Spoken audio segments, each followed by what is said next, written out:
La question est-ce que nous pouvons être en contact avec le monde spirituel? Et qu'est-ce qu'on entend par monde spirituel? Ça veut dire, est-ce qu'on peut être en contact avec un autre monde? Est-ce que le monde spirituel est un autre monde? Est-ce qu'il est un monde parallèle?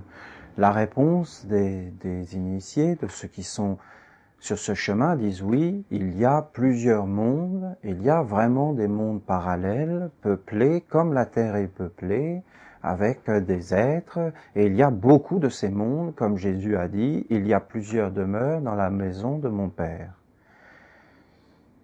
Mais aussi le monde physique est un monde spirituel, c'est-à-dire que nous sommes dans le monde spirituel. Il n'y a pas de différence entre le monde physique, le monde tel qu'on le voit, et le monde spirituel. Un arbre est un être spirituel, il a un côté physique et un côté spirituel, et en réalité, on ne peut pas les séparer. De même pour un homme, un animal, le vent, l'eau, et toutes ces choses dans lesquelles nous sommes plongés. Maintenant, est-ce qu'on peut avoir un contact avec ce monde spirituel ? Et si on regarde ce contact avec le monde spirituel, alors tout de suite on pense au spiritisme, c'est-à-dire des êtres qui dialoguent avec les morts, avec les esprits, ils parlent avec des objets comme les tables et tout cela, et ils parlent avec les mondes spirituels, invisibles et morts. On pense aussi au channeling, le channeling, c'est-à-dire ceux qui sont des médiums, leur corps est un instrument d'entités qui sont dans un autre plan et qui parlent à leur place. Quelle est la différence entre quelqu'un qui est sur un chemin d'initiation, de développement intérieur, et quelqu'un qui fait du channeling ou du spiritisme? Tous les deux sont en rapport avec le monde spirituel. Je peux prendre ma propre expérience. Par exemple, quand je faisais ce séminaire à la Sainte-Baume, et qu'avec quelques frères et sœurs, nous sommes montés juste après le lever du soleil à la grotte de Marie-Madeleine, et que nous méditions dans la grotte, là-haut, et d'un seul coup, j'ai vu Marie-Madeleine qui est venue vers moi et qui m'a parlé et qui m'a donné des enseignements. Est-ce que c'est du spiritisme? Est-ce que c'est du channeling? Vous voyez, la réponse est fondamentale, la question, parce que c'est important. Comment on peut entrer dans le monde spirituel? Est-ce que nous pouvons entrer dans le monde spirituel et comment? Non, ce n'est pas du spiritisme et non, ce n'est pas du channeling, mais on peut quand même être en contact avec des êtres invisibles. Elle est où la différence? La différence, vous voyez, le vent il souffle et il y a des feuilles sur les branches et les feuilles vont être emportées par le vent. Et où elles vont aller? Elles vont aller là où le vent leur dit d'aller.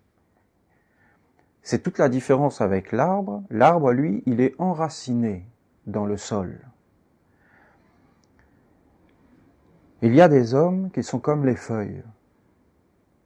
Ils s'approchent du monde spirituel, le vent, et alors ils se font emporter à droite, à gauche. On leur dit quelque chose, alors ils y croient. Ils ne sont pas tellement éveillés, ils n'ont pas de travail de recherche personnelle, de travail sur eux, le travail avec les pensées, le travail avec les sentiments, le travail avec la volonté, et surtout, l'éveil dans le jeu, l'éveil de la vie intérieure, et l'enracinement en soi, dans sa propre terre. Ils n'ont pas ça. Alors, ils approchent du monde invisible sans être enracinés, sans être un arbre. Et alors, ils abdiquent leur être, ils abdiquent leurs pensées, ils abdiquent toutes leurs facultés, et ce sont des êtres qui entrent à l'intérieur d'eux et qui leur racontent tout ce qu'il peut dire, parce que ils n'ont pas traversé des zones, des couches à l'intérieur d'eux, qui sont les couches qu'on a appelé le monde astral, qui est un monde très dangereux, ou alors le monde éthérique, qui est un monde un peu moins dangereux. Le monde astral, et pourquoi il est dangereux? Mais parce que c'est tellement beau, c'est une grande illusion, une illusion de bien-être, qu'en réalité on se fait capturer. Il faut d'abord avoir traversé ces couches à l'intérieur de soi par un travail dynamique, positif, pour en fin de compte arriver à être en contact avec un monde spirituel beaucoup plus haut qui concerne l'homme. Vous voyez, la différence, elle est là. Elle est dans la préparation. Dans la préparation que les pensées sont réelles, les sentiments sont réels, mais surtout qu'il faut y aller avec un propre dynamisme, être enraciné en soi, dans son être, dans son jeu, concentré dans le jeu. Toute la différence est là. Vous voyez, moi, par exemple, Marie-Madeleine, quand elle m'a parlé à la Sainte-Baume, quand je l'ai vue, qu'est-ce qu'elle m'a dit? Elle m'a d'abord révélé quelque chose qui a pour moi été bouleversant. C'est-à-dire, elle m'a révélé le passage quand elle met l'huile sur les pieds du maître et que le maître dit les pauvres, vous les aurez toujours. Quand Judas dit oui, mais on aurait pu la vendre. Les pauvres, vous les aurez tout le temps. Moi, je suis là que pour peu de temps. Et Marie-Madeleine m'a révélé à moi, ça veut dire dans mon être, à moi, quand je dis moi, c'est moi. Elle ne l'a pas révélé à quelqu'un d'autre. Elle l'a révélé à moi, moi qui étais en face d'un être humain. Moi, être humain, en face d'un être humain. Vous voyez le respect. Mais moi aussi, disciple, devant un maître. Mais pas un maître invisible, parce que je suis un disciple à la base. Je suis un disciple de tous les maîtres. Je suis un disciple de cet enseignement. Mais réellement, c'est-à-dire ça engendre une discipline, ça engendre une réalité dans la vie de tous les jours. Ce n'est pas de vivre n'importe comment, vous voyez, d'être un Chanel, d'être un spirit, c'est-à-dire de communier avec Jésus entre la poire et l'alcool, à la fin du repas, pour passer une bonne soirée ou des choses comme cela, vous voyez, ou alors pour avoir de l'excitation de la révélation, d'être en contact avec Dieu comme une mode. Après, il y a les tours qui explosent avec des avions dedans, on est tout excité, la vie prend un sens, tout le monde est là, on aime cette excitation, on aime ça un peu comme des enfants qui aiment se faire peur, on veut se sentir vivant, communiquer avec le monde invisible. Oui, mais dans la vie, il n'y a rien comme ce Chanel qui parlait avec les dieux tout en fumant une cigarette et buvant de la bière. C'est-à-dire, on vit n'importe comment, on n'a pas de discipline dans la vie, on ne pratique pas ce qu'on va nous dire. Ce n'est pas la question de pratiquer, c'est la question de diffuser quelque chose à une foule. Marie-Madeleine, moi, quand elle m'a parlé à moi, pas à une foule. Elle ne m'a pas demandé de répéter ce qu'elle avait dit, au contraire. Elle ne m'a pas dit de me servir d'elle comme une autorité. Je suis le représentant de Marie-Madeleine. Elle ne m'a jamais dit ça. Elle m'a parlé d'un homme qui parle à un autre homme. Une femme, un homme, c'est pareil. Qui parle à un autre homme. C'est-à-dire une relation entre nous. Et ça ne regardait personne d'autre. Et après, elle m'a dit beaucoup de choses, Marie-Madeleine, que je n'ai jamais répétées. Pourquoi? Parce qu'elle me les a dit à moi. Et je ne les avais pas vérifiés, je ne les avais pas expérimentés, donc je n'en ai pas parlé. Parce qu'un homme ne doit jamais dire quelque chose qu'il n'a pas lui-même expérimenté, sinon c'est faux. Il n'est qu'un perroquet. Il ne fait que répéter quelque chose qu'un autre lui a dit, qu'il soit invisible ou visible, ça n'a aucun intérêt. Alors tous ces êtres qui répondent des enseignements qui leur sont donnés par des maîtres, qui sont soi-disant une fausse autorité, parce que le monde invisible n'est pas une autorité, vous comprenez ? C'est trop facile. On fait dire n'importe quoi à n'importe qui. Il faut d'abord vérifier et vivre par soi-même la vie et après donner aux autres, pas quelque chose pour se mettre soi-même en valeur, mais donner aux autres quelque chose qui les aide, qui soit vrai, qui soit quelque chose de positif, qui soit quelque chose qu'on a réellement expérimenté. C'est trop facile. Cette façon d'approcher le monde invisible, ah mais je ne suis pas responsable, c'est Jésus qui parle à travers moi, c'est Moïse qui parle à travers moi, je ne suis pas responsable de ce que je vous dis. Mais on n'a aucune preuve, vous voyez ? On n'a aucune preuve que c'est Jésus. Alors on perd notre esprit critique. On le perd. Parce que il y a un monde d'illusions. Aussi bien il y a un monde d'illusions et de mensonges dans la réalité physique, on peut très bien mentir. C'est une évidence. Il faut traverser ce monde du mensonge à l'intérieur de soi. Ça veut dire, ah oui, mais j'ai peur que l'autre me mente. Oui, mais trouve d'abord la vérité en toi. Sois authentique. Et personne ne pourra t'atteindre parce que tu seras vrai. Si tu sais ce que tu veux, si tu as des racines dans la vie, si tu es un arbre et pas une feuille battue par le vent, personne ne pourra rien te faire parce que ce que tu es, tu sais ce que tu es. Tu es un être authentique. Et un être authentique, on ne peut pas l'atteindre parce qu'il est vrai. Il n'y a pas de mensonge là-dedans. Alors si tu es vrai, tu traverses le mensonge et tu peux avoir des communications avec des forces en haut qui vont commencer à te parler. Ce sont des forces qui parleraient comme un homme parle à un autre homme.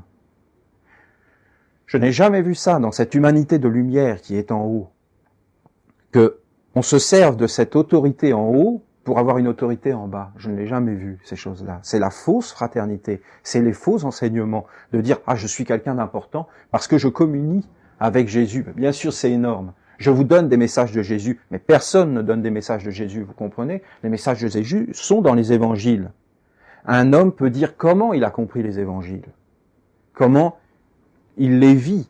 Il peut faire des expériences avec le monde spirituel et en faire bénéficier les autres. C'est fondamental, vous voyez ce que je vous dis. C'est vraiment une clé. C'est une clé. Parce que vous pouvez aller dans le monde spirituel, mais d'une façon dynamique.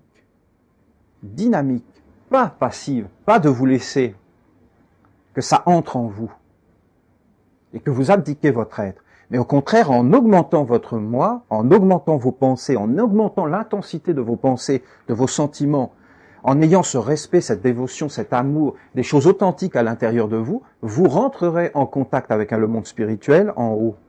Et ce monde spirituel, il vous parlera. Et quand il vous parlera à vous. Il ne vous dira jamais « va donner tel message à un tel ».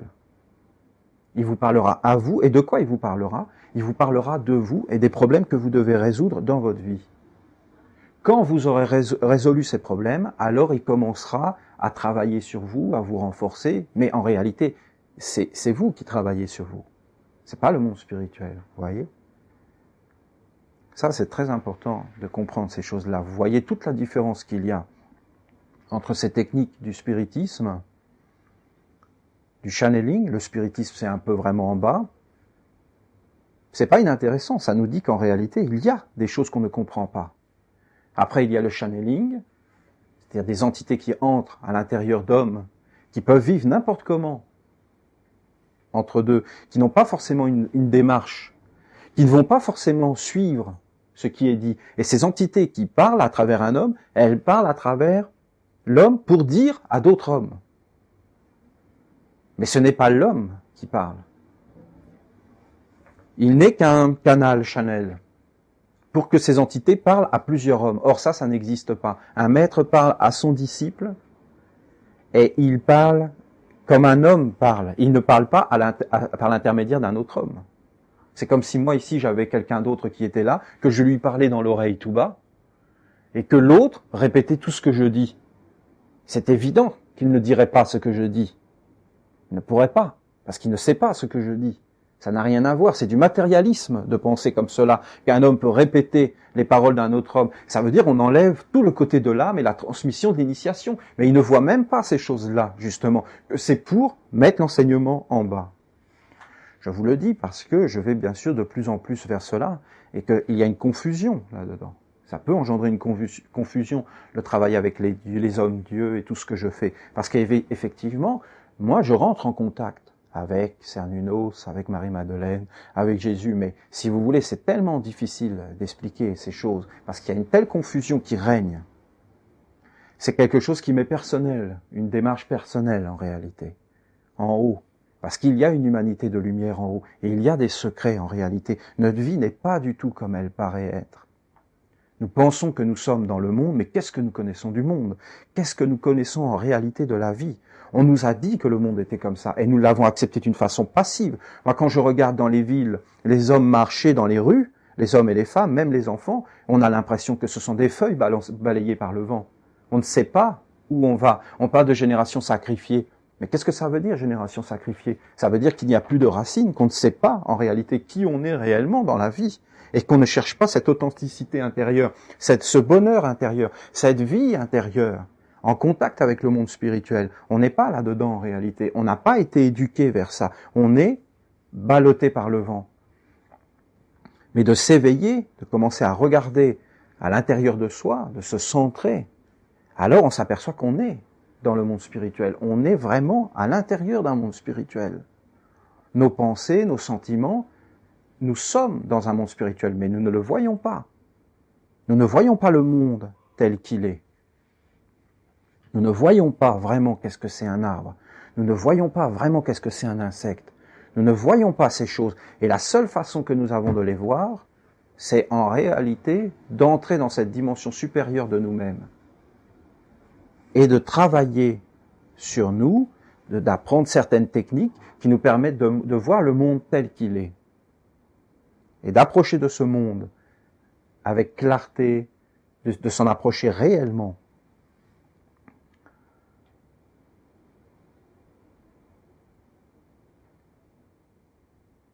Marie-Madeleine,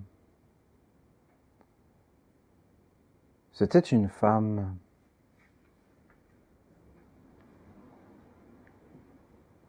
extraordinaire pour son époque, pas du tout comme on l'imagine.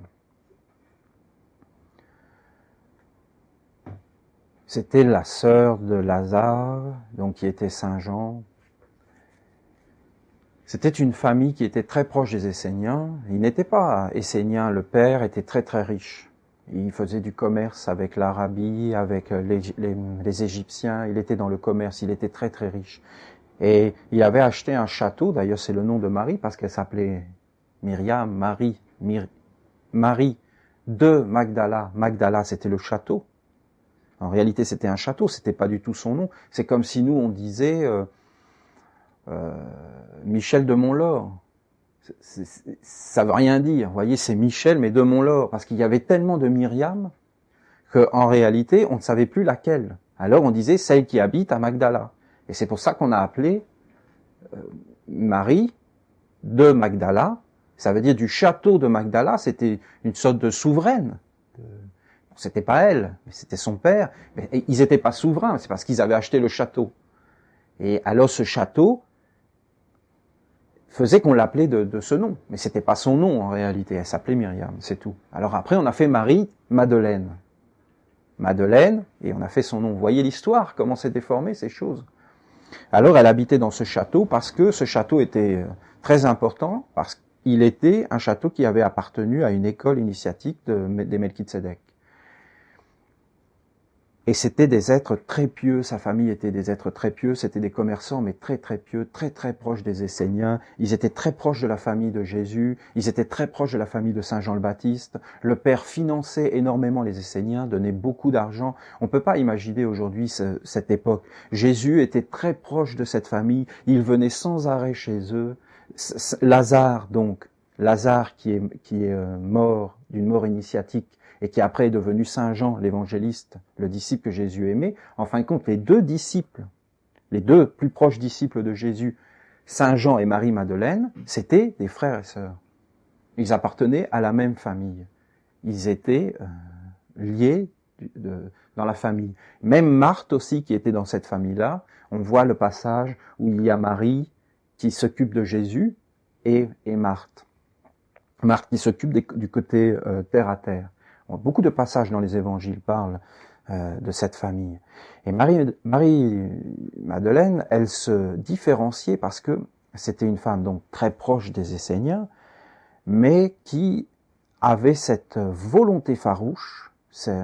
Elle était une femme électrique, plein de force, plein de énervée. Elle était très énervée, très colérique, très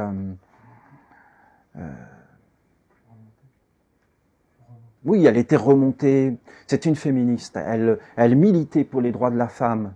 Ça n'a rien à voir avec aujourd'hui. Mais par exemple, le fait que les femmes ne puissent pas entrer dans les synagogues, c'était quelqu'un qui était très libre. C'était une femme exceptionnelle. Et alors, vraiment, elle en imposait. Et elle était devant Jésus. Elle avait un amour pour Jésus qu'on ne peut pas imaginer. On ne peut pas l'imaginer. On a dit que Marie-Madeleine était la femme de Jésus. Oui, c'était la femme de Jésus, mais pas du tout comme on l'imagine. C'est-à-dire que Jésus, c'était son plus proche disciple féminin. Il a aimé cette femme et il s'en est occupé. Il l'a guidée. Et Jésus, avec sa technique à lui, a travaillé sur cette femme de façon à travailler sur toute l'humanité. C'est pour ça qu'on dit qu'il a chassé 7 démons et toutes ces choses, parce qu'il l'a conduit dans l'initiation, de même que son frère, il l'a sorti de la mort par l'initiation dans le tombeau, comme il faisait dans les anciens mystères d'Égypte. Jésus a fait des choses là-dessus. Marie-Madeleine, c'était le côté féminin d'Isis, elle-même était la réincarnation d'une divinité, Hathor, et Lazare, qui était Saint Jean, il a fait les mystères d'Osiris, de la résurrection et de la mort. Tout ce côté-là de Jésus, il est inconnu dans le monde. On ne voit pas toutes ces choses-là, que Jésus faisait des choses bien précises. On ne peut même pas imaginer ce qu'est Jésus. On ne peut pas imaginer cet être qui a été mis dans les mystères, enseigné parmi des initiés. Il y avait des initiés. C'était des initiés. Qu'est-ce que c'est des initiés? C'est-à-dire, c'était des hommes et des femmes qui connaissent le monde spirituel. Ils ont des contacts avec le monde spirituel. C'est ça, des initiés. Mais au cœur de ces initiés, de cette fraternité, il y avait des Égyptiens, il y avait beaucoup de choses, les Esséniens, il y avait ces hommes pieux du judaïsme, qui étaient très pieux, très religieux, très pieux, très bons, qui étaient ensemble, qui parlaient toujours de Dieu, qui faisaient toujours des prières. Eh bien, parmi tous ces gens-là, Jésus était un mystère. Et même parmi les grands hiérophantes, c'était un mystère. Même Marie-Madeleine, à la fin de sa vie, alors qu'elle avait atteint un état de conscience spirituelle très intense, elle était à peu près, pour vous donner une idée, elle était au niveau du Bouddha Sakyamuni. C'est pas rien. Saint Jean le Baptiste, Saint Jean l'Évangéliste, Marie-Madeleine, ils avaient atteint l'état de Bouddha. C'était des Bouddhas, ils étaient dans l'humanité, des manis, ils étaient vraiment un. C'était des êtres très très hauts, en contact avec le monde spirituel. Même à la fin de leur vie, Jésus était toujours un mystère pour Marie-Madeleine. Pour tous les initiés, c'était un mystère. Ce mystère de cet homme qui a reçu à l'intérieur de lui quelque chose qu'on ne peut même pas imaginer, vous voyez, qu'on ne peut même pas imaginer. La vérité, elle est là. Jésus, tous ses sens étaient tournés vers Dieu. Et il atteignait des états que personne ne peut comprendre. Même encore aujourd'hui, on a beaucoup de mal. Ils ont essayé de continuer son enseignement, puisque Saint Jean est devenu un Christ, Marie-Madeleine est devenue un Christ, ça veut dire un Bouddha qui portait cette nouvelle impulsion. Mais ils ne savaient pas vraiment dans la perfection comment ils étaient. Même à la fin de sa vie, Marie-Madeleine, qui est morte toute électrique, plein d'insatisfaction. Il faut la voir, cette femme, à l'intérieur. Elle n'était pas du tout paisible. C'était pas du tout quelqu'un qui était dans la paix, qui était sereine, qui était... elle était joyeuse, mais elle était bouillonnante. Elle voulait en faire plus. Quand on la regarde, on se dit « Ah, mais elle se prenait pour quelqu'un d'en dessous de ce qu'elle était. » Parce que nous disons que c'est un homme-dieu, que c'est une divinité. Elle se considérait comme un être humain complètement ordinaire. Elle voulait en faire, elle voulait toujours en faire plus, elle voulait transformer le monde, Marie-Madeleine. Elle travaillait le jour et la nuit, elle était toujours dans l'insatisfaction, et même quand elle est morte, elle était dans l'insatisfaction. Elle est morte dans l'insatisfaction dans le sens que elle voulait plus encore. Je vais essayer de vous dire quelque chose d'elle, des enseignements qui peuvent nous aider. C'est pas que je veux, comme je vous l'ai dit au début, me tourner vers Marie-Madeleine comme enseignant invisible, mais c'est que j'ai cette volonté de renforcer le christianisme, de parler du christianisme, des grandes figures du christianisme, de regarder comment ils étaient réellement, de sortir de tout ce qu'on nous a raconté, qui n'était pas forcément la réalité, qui était un peu pour les enfants, et d'entrer là-dedans, vraiment que c'était des êtres qui vivaient. Je vous dis, Marie-Madeleine, elle était pleine d'électricité, pleine d'insatisfaction, elle voulait faire tellement de choses, et elle connaissait tellement de secrets du monde invisible, mais elle avait cette conscience qu'il y avait des secrets au-dessus.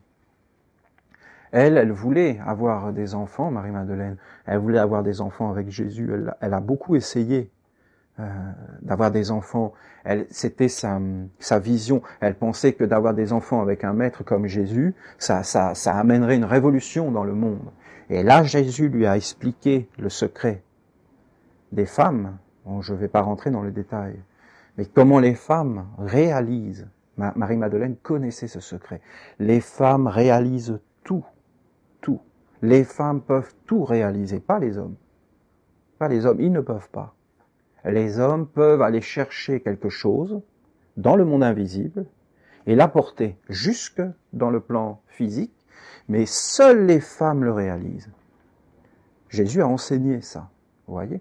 Il l'a enseigné à Marie-Madeleine. Il lui a montré, même alors ils se réunissaient les femmes, ils formaient des cercles et ils se concentraient sur des choses qu'on leur apportait pour les réaliser. Mais vraiment, ils faisaient de la magie.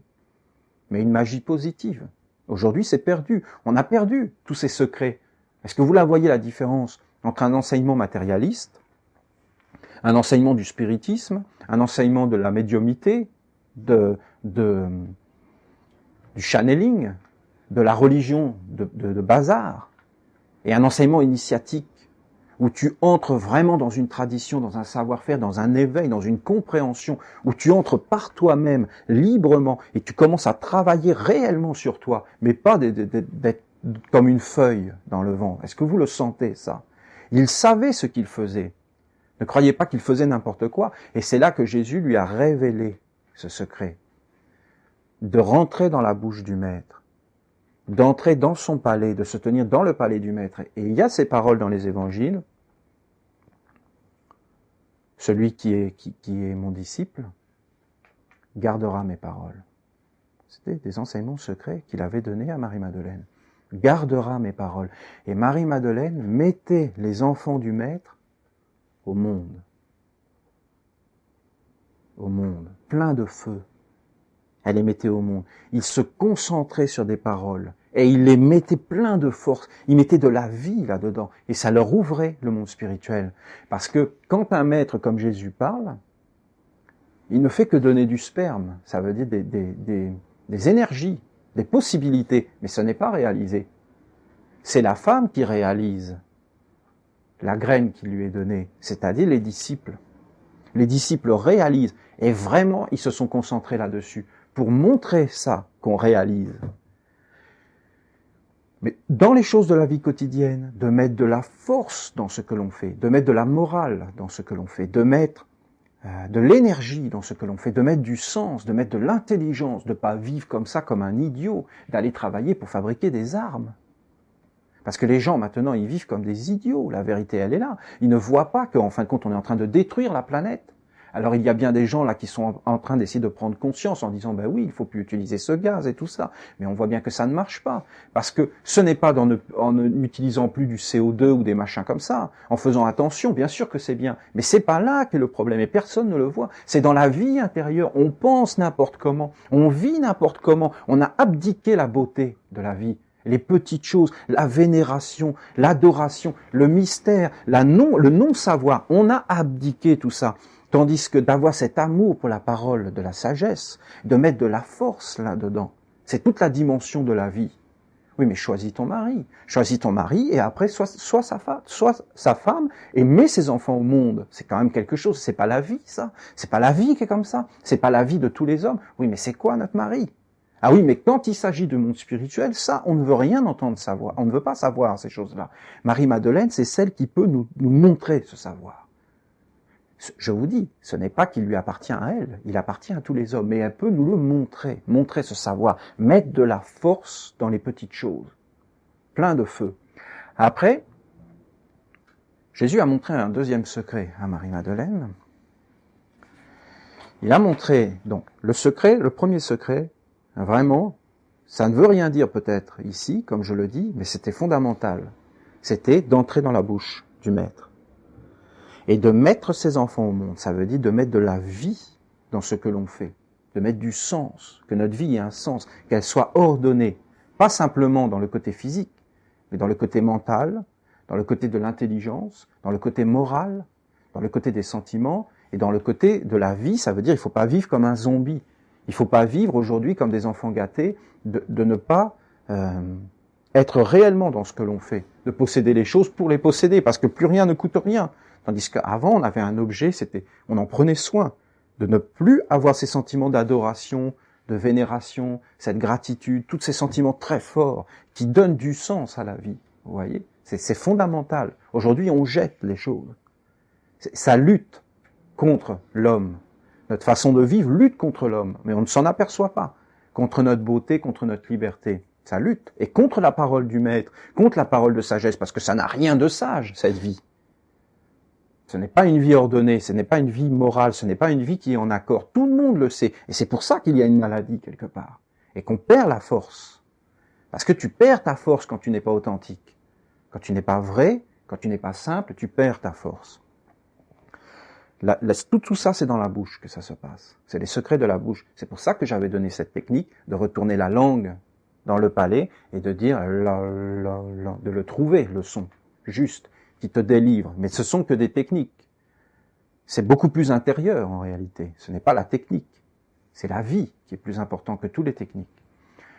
La deuxième chose, secret que Jésus a montré à Marie-Madeleine, il lui a montré que quand une femme, un disciple, s'assoit sur le sol et devient un avec la terre et le ciel, quand une femme ou un homme entre dans l'ignorance, ça veut dire une femme, on va dire, parce qu'une femme, c'est un disciple. Quand une femme entre dans l'ignorance de sa réalité, ça veut dire que nous sommes ignorants. Si nous sommes là, sur le sol, et que nous entrons dans le silence, nous entrons dans l'ignorance. Nous acceptons notre ignorance, nous acceptons notre faiblesse. Si nous regardons vraiment ce qu'il y a quand nous fermons les yeux, nous voyons des pensées. Mais si nous regardons vraiment ces pensées en face, qu'est-ce que nous voyons au bout d'un moment? Un voile devant nous. Vous en êtes jamais aperçu. On est dans une prison. Si je veux toucher l'Himalaya avec ma main éthérique, comment je fais? Je veux le faire, je sais que je peux le faire, oui, mais je n'y arrive pas. Si je veux rester concentré sur une pensée pendant 5 minutes, sur la même pensée, oui, mais plein de pensées arrivent. Je suis donc ignorant, je ne sais pas comment faire, je suis faible, je ne suis pas entraîné.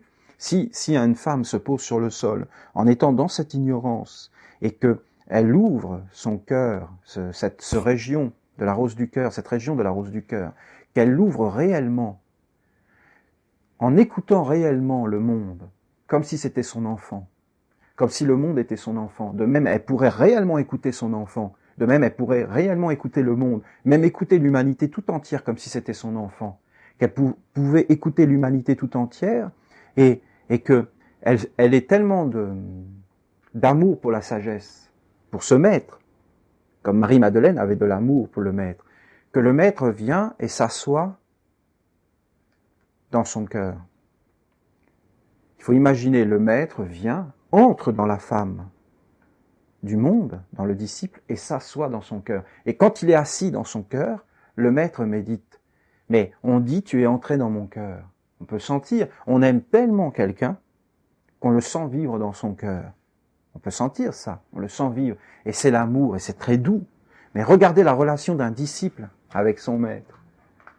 C'est-à-dire que le maître entre dans le cœur du disciple et médite. Et le disciple, lui, il est juste là, il accueille cet enseignement qui entre dans son cœur. C'est ce que faisait Marie-Madeleine. C'est une technique qu'elle a utilisée. Et quand le maître est là, dans le cœur et qu'il médite, le disciple, Marie-Madeleine, n'était pas à l'écoute du monde à travers ses propres oreilles, mais elle s'efforçait de regarder le monde comme le maître regardait le monde. Le maître, c'était le Christ en réalité. Ce n'était pas ce petit personnage de Jésus. C'était beaucoup plus grand que lui. Parce que je vous dis, Jésus était un mystère. Il était réellement en contact avec un monde très haut. Alors, le maître est là. Marie-Madeleine s'entraînait. Elle était la terre, passive, totalement passive. Elle laissait le maître méditer dans son cœur, uniquement dans le cœur. Elle était uniquement dans le cœur. Et là, le maître, lui, s'ouvrait, et il s'ouvrait sur la vibration du monde. Le monde résonnait et entrait dans le cœur. Et quand quelque chose venait de faux, quelque chose de malade, quelque chose de sombre, quelque chose qui n'était pas en ordre, bien sûr aujourd'hui, avant ce n'était pas comme aujourd'hui, il y avait beaucoup moins de forces sombres, il n'y avait pas la télévision, il n'y avait pas toutes ces choses, ça ne se répandait pas comme une nuée de sauterelles. Alors quand il y avait toutes ces vibrations, par exemple une parole négative qui était dite sur quelqu'un, mais regarde, dans ta vie quotidienne, tu t'es promené, après tu as rencontré quelqu'un, vous avez cassé du sucre sur le dos d'une personne, et toi tu rentres chez toi, tu fais la vaisselle, tu manges, tu es avec ta famille, après tu vas te coucher. Mais dans le fond, qu'est-ce qui se passe si tu te mets en résonance dans le cœur? Si tu prends cette personne dans le cœur, que tu te mets, mais même sans prendre cette personne dans le cœur, si tu te mets en résonance, qu'est-ce que tu vas voir? Tu vas voir qu'il y a quelque chose qui résonne et que c'est sombre. Tu vas le voir. Parce que le maître va te le dire. Parce que vous voyez la discipline. C'est tout un art de vivre.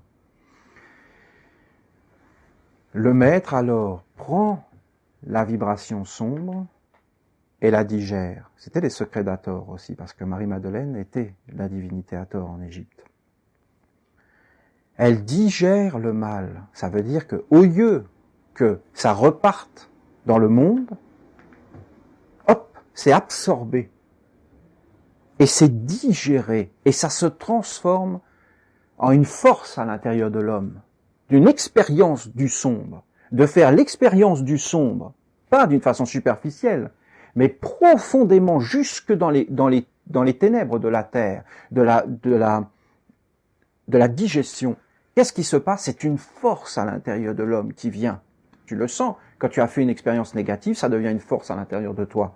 Alors tu fais une force. Par contre, quand c'était une onde, une vibration lumineuse et positive, qui rentrait dans le cœur, alors le maître prenait cette force et la projeter, mais avec une puissance, multipliée, comme un nuage de lumière scintillant, partout sur la terre. Ça, c'était une technique de Marie-Madeleine. Elle a pratiqué cette technique, vous voyez? C'est une autre technique. La technique du nuage du bien, de la force du bien. Et de manger le mal, de le digérer, de le manger, de l'absorber, de ne pas le laisser sortir, mais de le transformer par la digestion, c'est-à-dire par le pouvoir de la vie intérieure des profondeurs. Il y a à l'intérieur de nous plein d'appareils spirituels qui nous permettent de digérer le mal et d'en faire quelque chose comme une matière, quelque chose qui nous donne une force dans la vie. Quelqu'un qui a beaucoup souffert, il a une force, mais pas qu'il a souffert bêtement. Non, mais qui a pris cette souffrance et qui en a fait quelque chose, qui l'a dépassé. Alors on est plein d'admiration. Et aussi de multiplier le bien. Et c'était le maître qui faisait ça, dans le cœur. Parce que Marie-Madeleine a enseigné que le cœur était la résonance du monde. La résonance du monde. Après, il y a eu les roses de croix, il y a eu tout ça, vous voyez? Il y a eu ces secrets.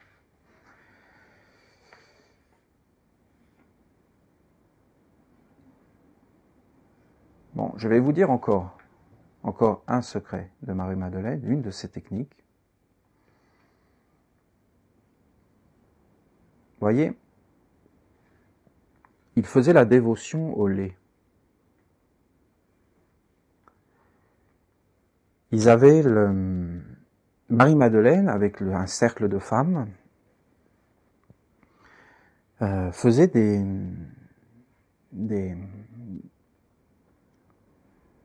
des offrandes au lait. Ils considéraient que le lait était quelque chose de spirituel, Ils disaient que les hommes ne connaissent pas le lait, ils ne savent pas ce que c'est que le lait. C'était encore le fait que Marie-Madeleine soit la réincarnation de la divinité Hathor en Égypte, qu'elle a été une, parce qu'il y en a eu plusieurs d'Hathor, une divinité réellement, elle était vénérée comme un dieu. Et alors, le lait, la vache, la brebis, les chèvres qui donnent le lait, Marie-Madeleine disait, les hommes n'ont rien compris au lait. De pouvoir donner le lait, c'était être considéré comme être un dieu. Seul un dieu peut donner le lait parce que le lait est la nourriture des dieux. Quand une vache donne le lait pour les hommes, elle nourrit pas simplement les vaches, le veau et tout ça, elle nourrit aussi les dieux.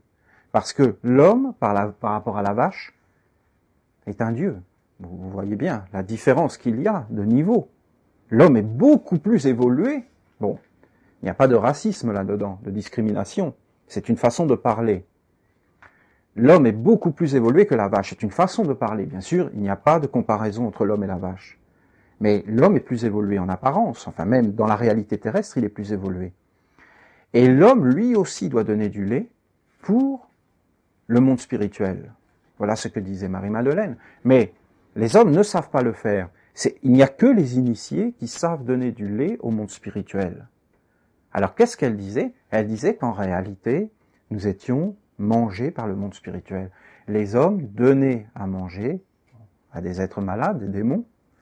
Ces démons, en fin de compte, venaient dans les hommes et détruisaient tout, parce que c'était les princes de la destruction, ou alors on pouvait nourrir les mondes spirituels de plus en plus haut. Quand un homme réussissait à faire du lait autour de lui, il nourrissait le monde spirituel plus haut que l'homme, une sorte de monde angélique, ça devenait un Bouddha. Il s'offrait lui-même en nourriture pour nourrir des forces, mais pas dans l'illusion, réellement. Réellement, il entrait dans le monde spirituel. Elle disait que le lait était la porte du monde spirituel. Et Jésus, lui, qui était beaucoup plus haut, il ne le comprenait pas, et tous ces initiés, ils savaient qu'en réalité, Jésus donnait du lait à un plan qu'aucun homme n'a atteint. Je le dis ici pour que ça soit clair. Qu'on arrête de dire, oui, voilà, que le Christ c'est rien, que le Christ il est banal.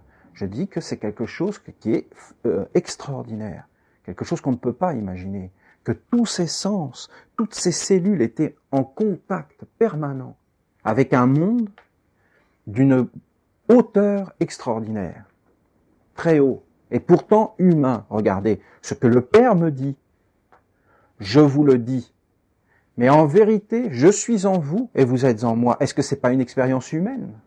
Mais regardez-les jusqu'au bout de la parole. Pas de dire la parole comme cela, mais de mettre de la force dedans, de voir qu'est-ce qu'il a dit là en disant ça.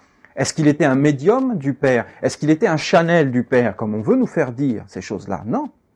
Moi et le Père, nous sommes un. Moi. Pas le Père à travers moi. Moi, le Père à travers moi, mais pas dans l'annihilation du moi. En vérité, je, ça veut dire toute la dimension de l'homme, d'un homme qui a travaillé sur lui et qui s'est uni avec le Père dans son moi purifié. Et après, il dit, je suis en vous et vous êtes en moi. Il parle d'une relation humaine. Il ne se met pas au-dessus des autres. Regardez. Il dit, c'est l'homme. On rejoint ce que je vous ai dit au début. C'est un homme qui parle à un autre homme et il parle de leur origine commune et de leur vie commune. Sur la terre, de l'expérience commune qu'ils font, qui est la même expérience. Et il parlait de quelque chose de très très haut, le Maître Jésus. Pas de vivre sur la terre complètement abruti, à donner à manger sans arrêt à des pensées qui ne veulent rien dire, à nourrir sans arrêt des institutions qui sont des institutions sombres, des militaires, des choses comme ça, qui détruisent toute la planète avec des façons de vivre qui sont complètement n'importe quoi quand on regarde. Des gens qui se prennent pour Dieu comme César et toutes ces histoires-là. Des faux magistrats, des faux hommes religieux, des êtres qui ne sont pas authentiques. Mais nous-mêmes, nous ne sommes plus authentiques après. Non, il dit de chercher l'authenticité où elle est à l'intérieur de toi. Sois authentique et tu trouveras l'authenticité à l'intérieur de toi. C'est la seule façon d'entrer dans le monde spirituel. Vous voyez, ça veut dire d'entrer en soi et d'entrer dans la vie. Alors cette question du lait, elle est gigantesque. Peut-être la façon dont je le dis, ce n'est pas facile d'expliquer ces secrets, mais je vous dis, c'est un secret à méditer. C'est-à-dire que sans arrêt, nous nourrissons des êtres. Sans arrêt, nous nourrissons des êtres. Mais est-ce que nous nourrissons des êtres plus hauts que l'homme? Ou est-ce que nous nourrissons des êtres qui sont en dessous de l'homme? Et qu'est-ce que l'homme? Ou alors, est-ce que nous nourrissons des dieux? Alors là, c'est très haut, mais c'est très rare. C'est très difficile. Il ne faut pas croire que c'est facile de nourrir des dieux en haut. Vraiment, au-dessus de l'homme, une école initiatique comme la nôtre le fait. Mais au-dessus de ce qui est au-dessus de l'homme, ça c'est difficile. Et au-dessus de ce qui est au-dessus, encore, vous voyez, au-dessus, vraiment au-dessus, ça veut dire Dieu. Ça, c'est extraordinairement difficile. Ça, c'est extraordinairement difficile. Ça, c'est un idéal élevé, de mettre au monde des enfants divins. C'était le but des Esséniens. Mais de nourrir l'enfant divin dans tous les êtres, c'est le vrai but en réalité des chrétiens johannites. De nourrir la beauté dans le monde, de nourrir tout ce qui est grand, de nourrir ce qui est au-dessus de nous, de nourrir ce qui est beau, ce qui est noble, ce qui est pur. Ah oui, mais on est écrasé. Oui, mais parce qu'on n'a pas travaillé avec les techniques. C'est normal, si vous regardez, qu'on soit écrasé. Puisqu'on n'applique pas les techniques, personne ne peut y arriver. Tu ne peux pas lever une tonne avec tes mains. Il te faut un appareil. C'est possible de le faire. Il te faut un appareil. Un appareil, tu vas venir, tu vas te mettre aux commandes de l'appareil, tu vas prendre le poids d'une tonne et tu vas le lever. Et tu vas le mettre exactement où on te dit de le mettre. Mais si toute ta vie, tu t'énerves sur le truc d'une tonne avec tes mains, c'est de la stupidité. Tu n'y arriveras jamais. Tu vas perdre tout ton temps, toutes tes énergies. Tu n'y arriveras pas. Et après, tu diras, eh bien, on m'a dit quelque chose qui était impossible. Oui, mais il y a des techniques. Alors, vous voyez, cette technique de Marie-Madeleine, d'abord d'avoir l'amour pour le monde supérieur, après savoir avec qui on est marié, et quel enfant on veut mettre au monde, pas simplement dans le physique, mais je vous dis, dans beaucoup de domaines.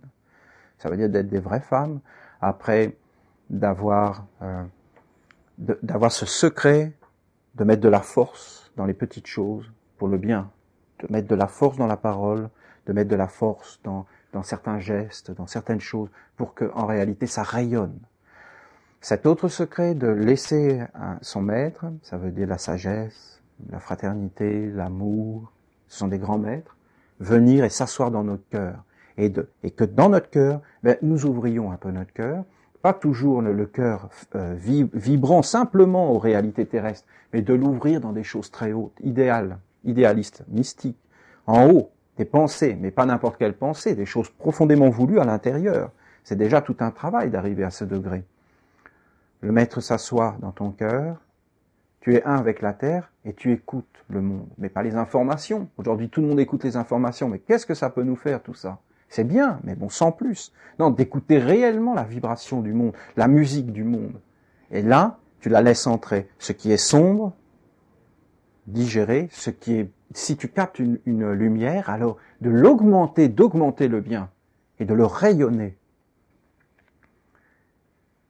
Et le secret du lait, de l'adoration du lait, comme en Inde, où ils vénèrent les vaches, parce que l'Inde, ils connaissent encore ces secrets. Bien qu'ils ne les connaissent pas vraiment, dans le sens que ce n'est pas aussi clair que ça serait clair pour quelqu'un qui est initié à ces secrets. Mais ils les connaissent encore, ils sont encore là.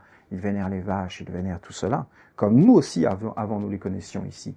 Avant l'ère industrielle, l'agriculture intensive, avant l'ère de la vache folle et tout ça, nous savions qu'une vache était précieux, que c'était un ami de l'homme, que c'était quelque chose d'extraordinaire, qu'on pouvait communier avec une vache, que son âme était belle, que c'était la terre qui s'exprimait à travers elle, et que tout être qui nourrit un autre être est précieux. On a encore ça avec la maman, qui nourrit l'enfant avec son lait. Le lait qu'elle donne, c'est parce qu'elle est une divinité.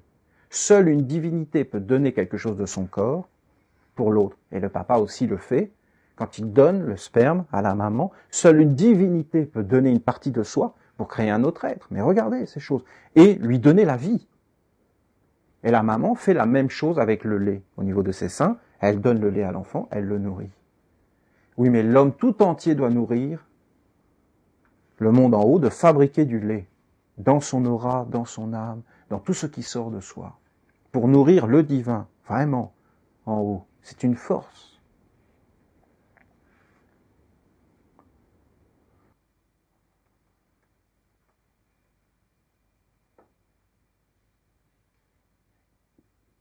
Marie-Madeleine n'est pas du tout comme nous l'a présenté l'Église. Mais alors, pas du tout.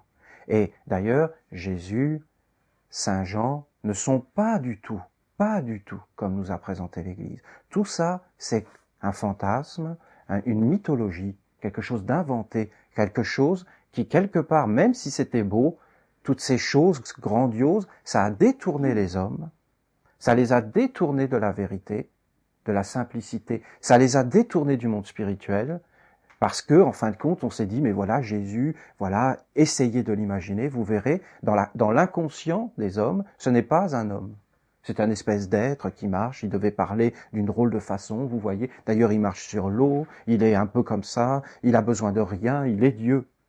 Et alors, on ne sait pas du tout ce que c'est. On s'est fait des imaginations là-dessus. Et on s'est servi de Jésus comme d'un faux Dieu, pour asservir les êtres et leur dire, voilà, tu vivras comme ça, tu vivras comme ça. Et on a fait des idées de saints qui n'étaient pas du tout des saints, mais des êtres qui étaient en dehors de la réalité, vous voyez, complètement en dehors. Et alors, pour être un saint, il fallait toujours être en dehors de la réalité, avoir fait des miracles, des choses qui ne sont pas dans la beauté de la nature, des choses naturelles, mais c'était toujours des choses extraordinaires, surnaturelles et en réalité un peu malades, un peu des choses hystériques, un peu des choses comme ça. Alors on était reconnu comme un saint, vous voyez. Ça n'avait rien à voir avec la vraie vie et on nous a présenté Jésus comme quelqu'un, peut-être à la limite il ne mangeait plus, il était comme ça, même si dans les évangiles, ça nous dit que c'est pas ça.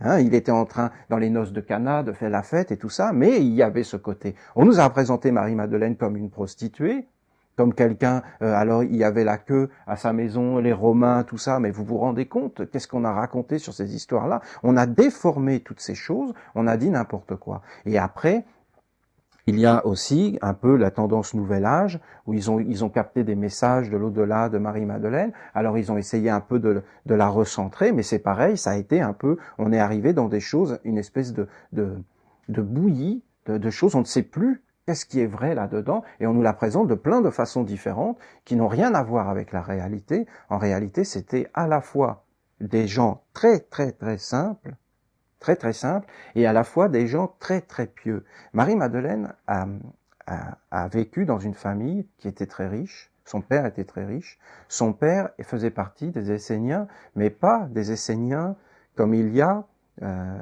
comme il y avait, dans le sens un Essénien interne. Parce qu'il y avait des villages entiers d'Esséniens où ils vivaient ensemble. Il y avait des temples, dans certaines montagnes, en Égypte, dans certains lieux, où là, c'était vraiment des êtres particuliers qui vivaient là, et on ne pouvait pas y aller facilement. Il y avait des communautés où ils vivaient en famille, avec des enfants et tout ça, et il y avait ceux qui vivaient en ville, et qui finançaient, en réalité, qui finançaient tout ça.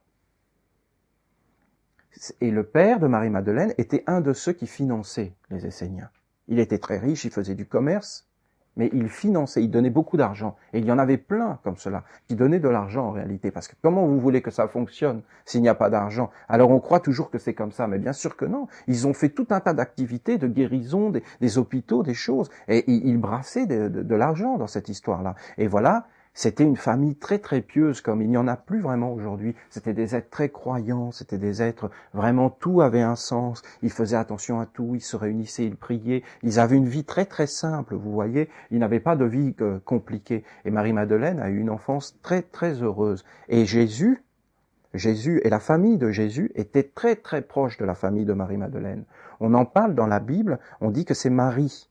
Mais à la base, elle ne s'appelait pas Marie. Mais on dit Marthe et Marie. Parce que Marthe, c'était sa sœur. Il y avait c'était les deux sœurs. Et Marthe a eu une influence énorme sur Marie-Madeleine, parce qu'elle l'a toujours protégée. Parce que Marie-Madeleine, elle était un peu, au début, dans les hauteurs, un peu une rêveuse, un peu une enfant qui a eu une enfance tout à fait protégée dans son jardin. Elle avait un très beau jardin avec plein de fleurs, des arbres, et alors elle était là, dans ce jardin. Elle était une enfance protégée. Et Marthe était beaucoup plus lucide, beaucoup plus concrète, et elle s'occupait de Marie-Madeleine. Elle a eu une enfance très heureuse. Saint Jean aussi était le frère de Marie-Madeleine. Il s'appelait Lazare. Et vous voyez que dans cette famille, ils sont venus, Jésus adorait cette famille. Il venait souvent dans cette famille, parce que Jésus ne restait pas chez les Esséniens. Il aimait aller justement en dehors des Esséniens. Et il adorait cette famille, il venait souvent la voir. Et voilà, à l'âge de... Peut-être Jésus devait avoir 17 ans.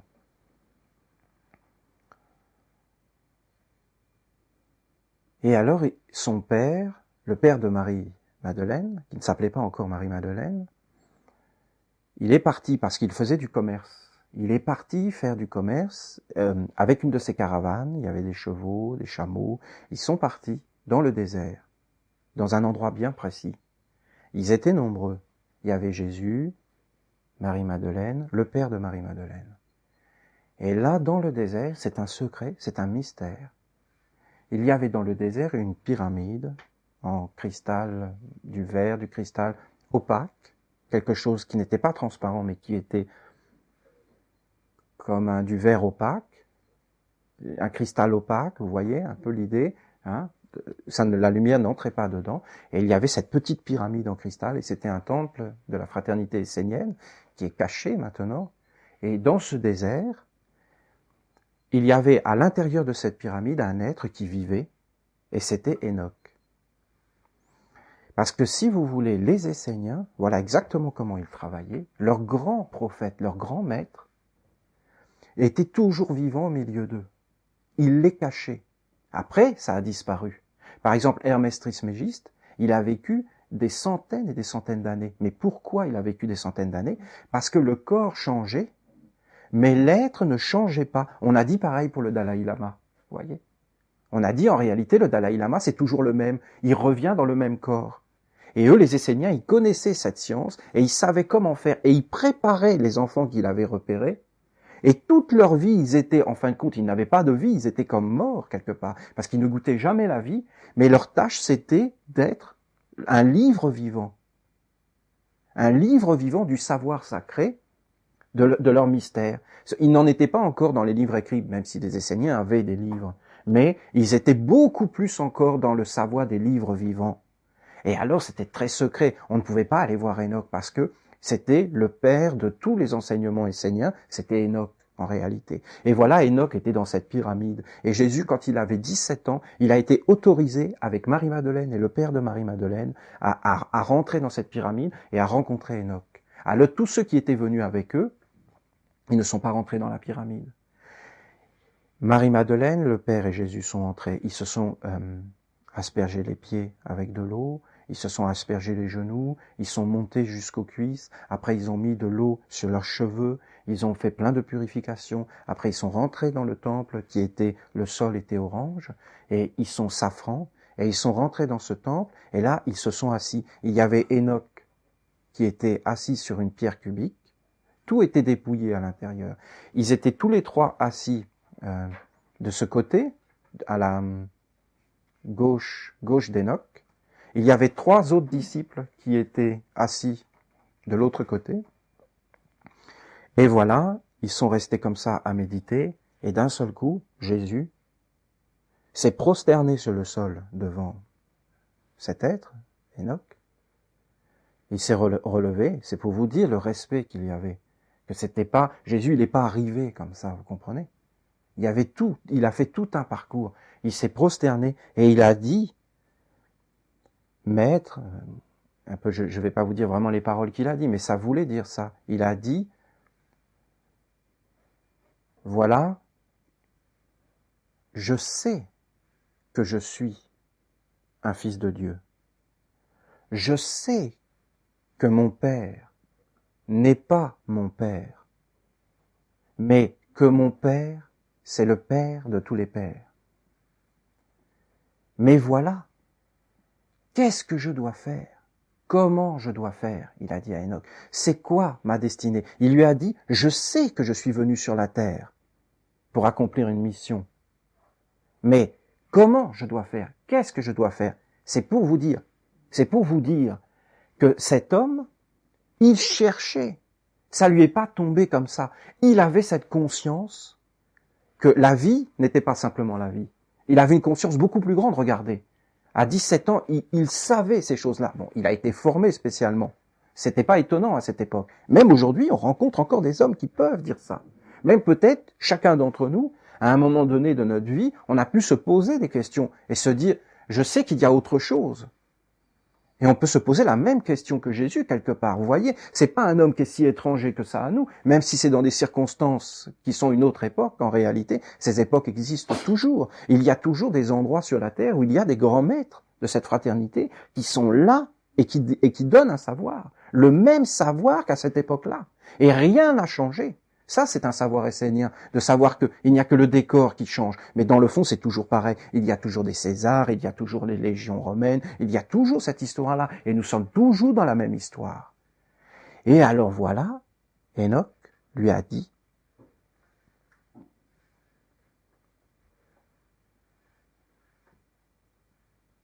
qu'il fallait qu'il enlève la peau de bête. Il lui a dit que, voilà, enlève la peau de bête. Et là, Jésus a dit, mais comment je peux enlever la peau de bête? Comment je peux l'enlever? Et il lui a dit, quand tu sortiras de cette pyramide, tu comprendras. Quand tu auras enlevé la peau de bête, tu deviendras comme la pyramide, dur, cristal, invulnérable. Voilà, le message était fini. Marie-Madeleine s'est prosternée, à son tour, mais elle n'a posé aucune question. Alors, Enoch lui a dit que c'était elle qui enlèverait à Jésus la peau de bête.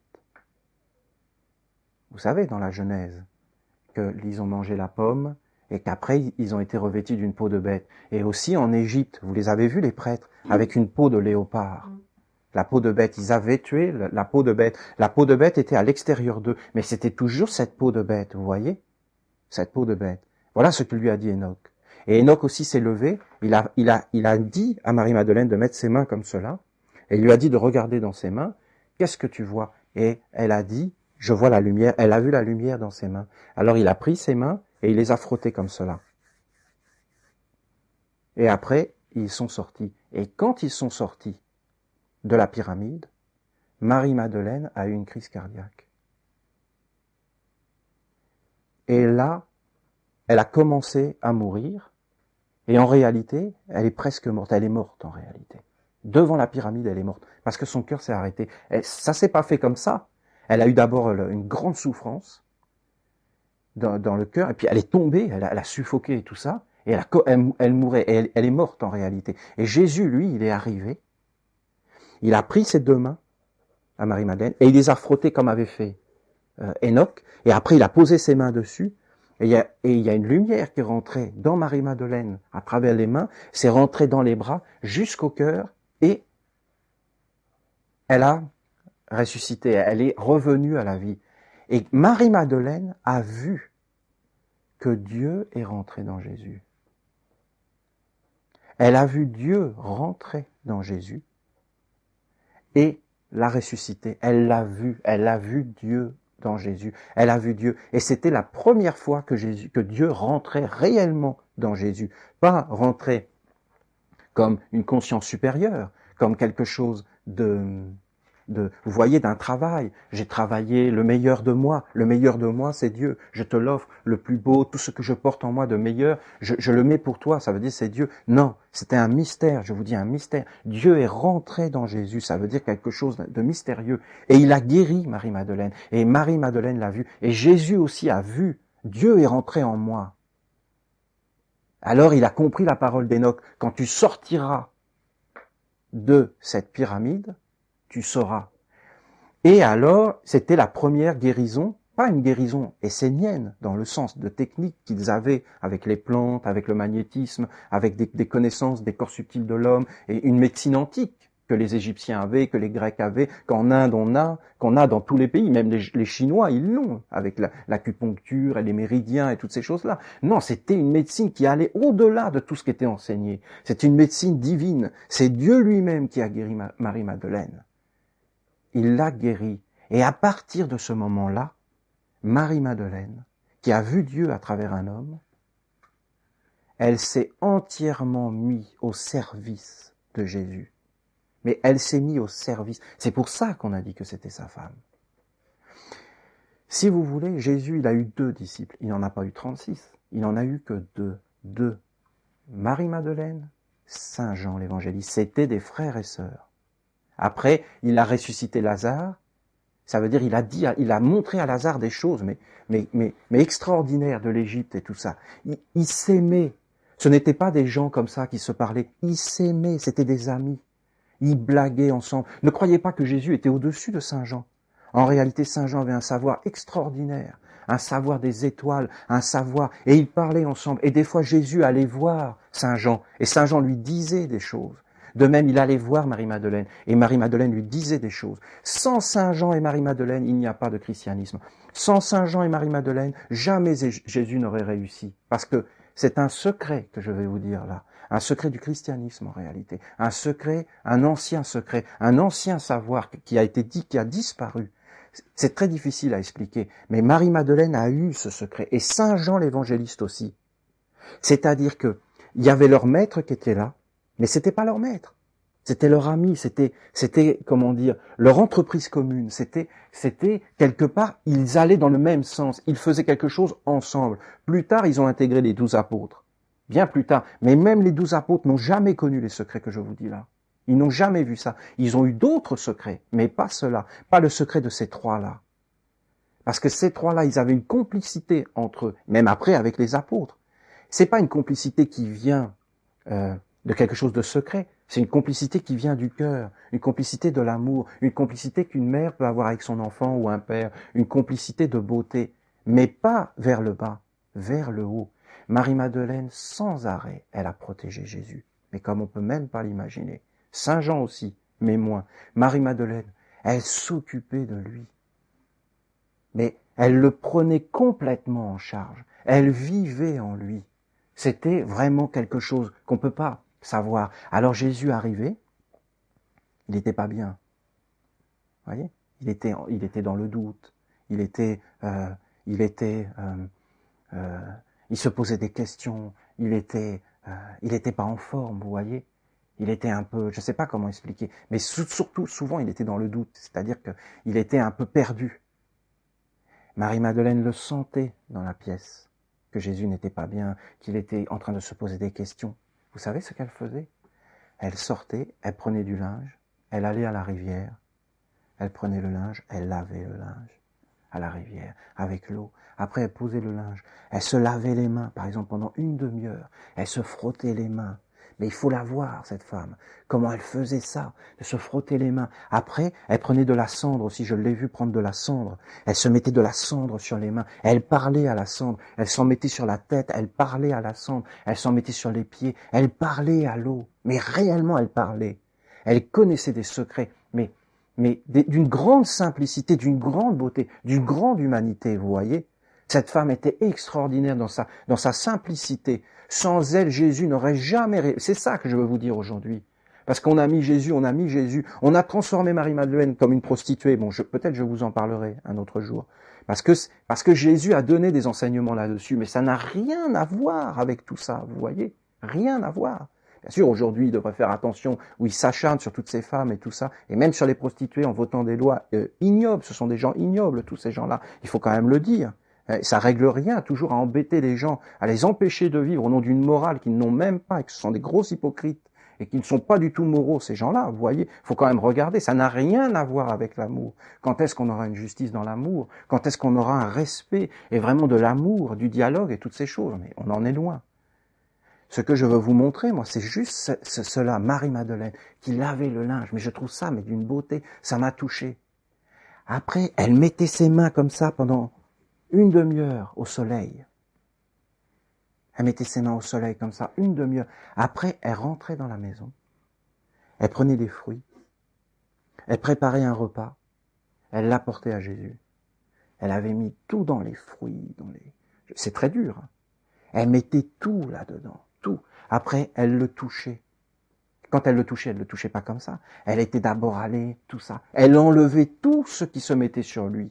Dès qu'il y avait quelque chose de sombre qui arrivait, elle l'enlevait. Dès qu'il était dans les doutes et tout ça, elle était à son service, complètement à son service. Mais pas au service de Jésus, de l'homme. Au service de Dieu qu'elle avait vu entrer en lui. C'était une prêtresse. Parce que Marie-Madeleine était un dieu en Égypte. Elle avait été comme cet homme dans la pyramide Enoch. Enoch qui est un dieu, c'est Dieu en réalité. Marie-Madeleine avait été Hathor.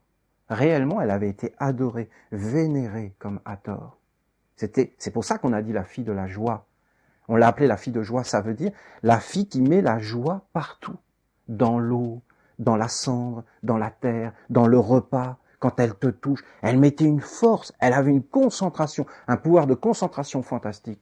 Et voilà, vous voyez, on parle de Jésus, tout ça. Mais voilà, Jésus, il a eu ça. Avec Saint Jean aussi. Il parlait avec Saint Jean des étoiles. Ils ont fait plein d'expériences. Et alors aussi, j'ai vu Jésus aller dans une grotte. Plusieurs fois, je le voyais aller dans une grotte. Il était dans le noir, dans la grotte. Il restait, par exemple, 3 jours dans la grotte, ou des fois une journée. Et il a amené une espèce de coupe en terre. Et là, je le voyais se concentrer sur la coupe. Il appelait les démons.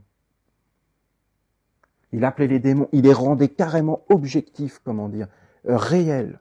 Il les rendait vivants, très proches.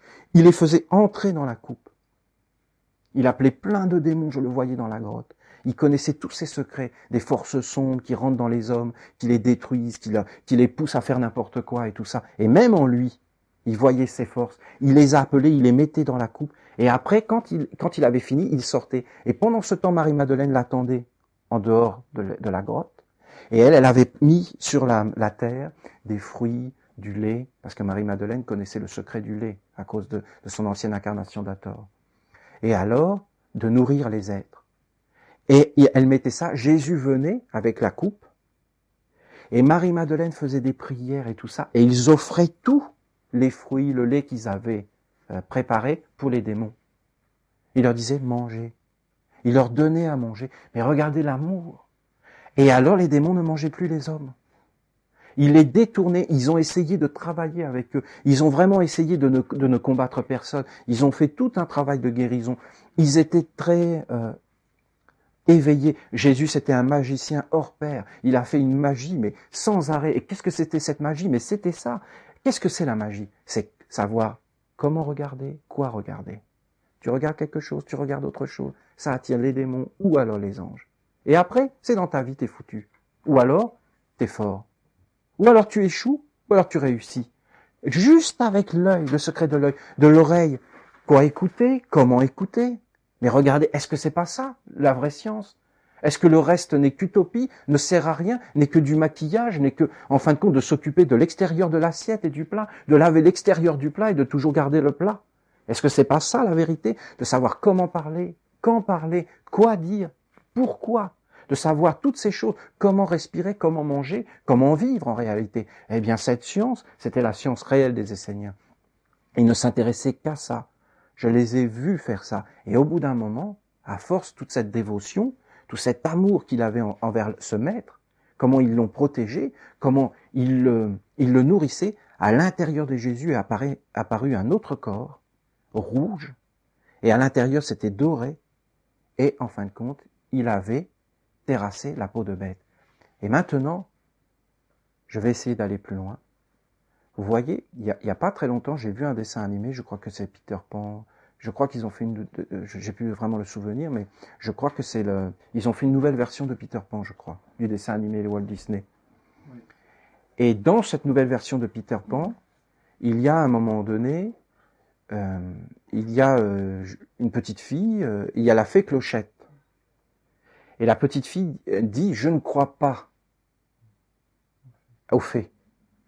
Et la fée Clochette, qui est avec toute sa petite lumière, là, d'un seul coup, elle perd sa lumière, vous voyez, elle commence à mourir. Et alors on dit, même, il y a une parole, je crois, qui dit, quand quelqu'un ne croit plus aux fées, alors il y a une fée qui meurt.